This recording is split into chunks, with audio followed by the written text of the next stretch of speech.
is Isabel Sutcliffe, and I'm chair of the Federation of Awarding Bodies, more commonly known as FAB.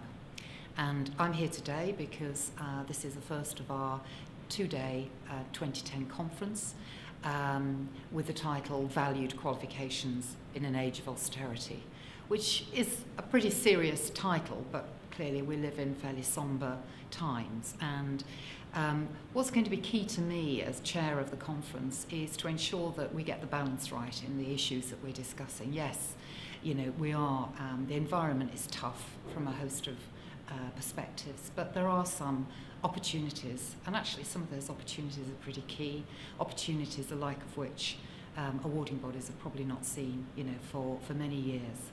So I just like to touch on, you know, what I see as those opportunities, because these will be key themes that I will be encouraging colleagues to think about, reflect over during the course of the conference.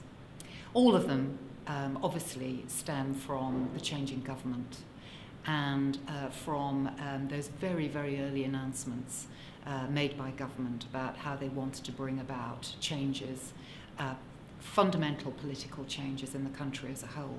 I suppose we can wrap that up in one sentence, which is actually less government, and certainly less government from the centre.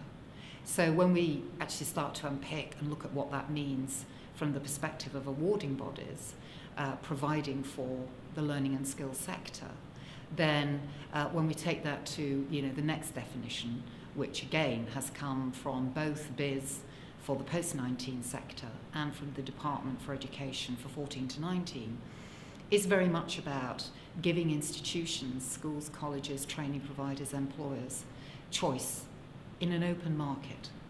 So, you know, the extent to which government can actually roll back many, many years of increasing centralised diktats and decisions which have prevented institutions from actually exercising choice, and of course for individuals exercising choice when we're talking about employers or employees particularly.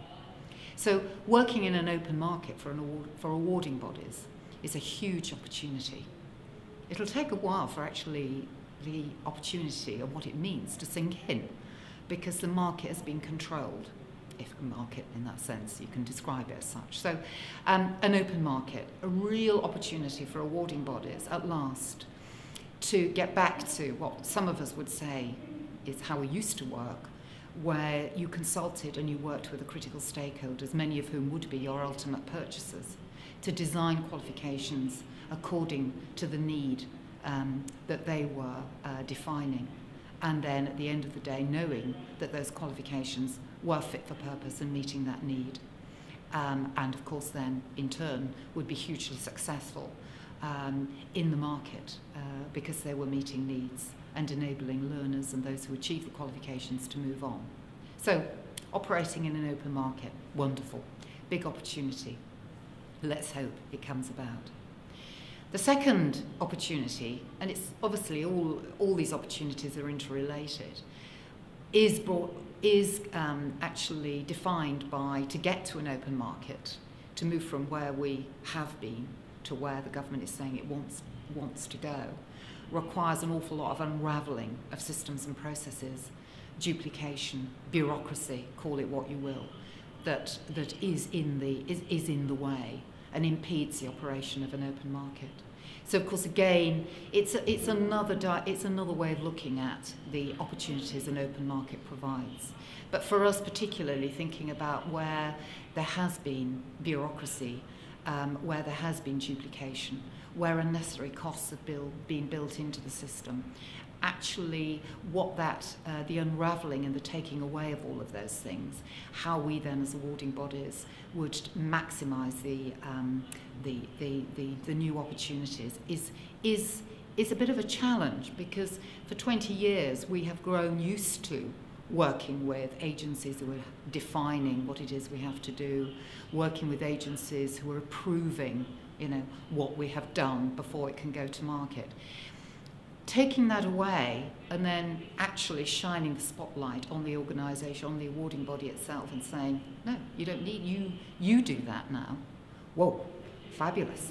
takes the breath away in parts, but a fantastic opportunity. So very particularly in DFE, we see and have seen the announcement of QCDA's closure. So there's no longer going to be a qualification development agency. Hurrah. When we stop and think what that means, wow, we've got used to working with a development agency of that kind. We don't need it, but we've got to think then, so what does that mean for our own organisations? In BIS, particularly in BIS, because of their sponsorship of the UK Commission and through the Commission Sector Skills Councils, not yet firmed up, but very positive signs coming out from BIS that in response to very strong lobbying from FAB and indeed from others, that the role of sector skills councils is likely to be redefined. And that, of course, we're all keeping our fingers crossed, will mean that their specific role in qualification development, in qualification approval and recommendation for funding will be, if not taken away, then redefined in a way that it doesn't impede awarding bodies from actually meeting market needs, market demands. And then third and finally, the role of Ofqual. Here we are in November 2010 with the fully vested independent regulator, Ofqual, that came into being on 1st of April. And now consulting, serious consulting, on how they intend to fulfil their remit as an independent regulator.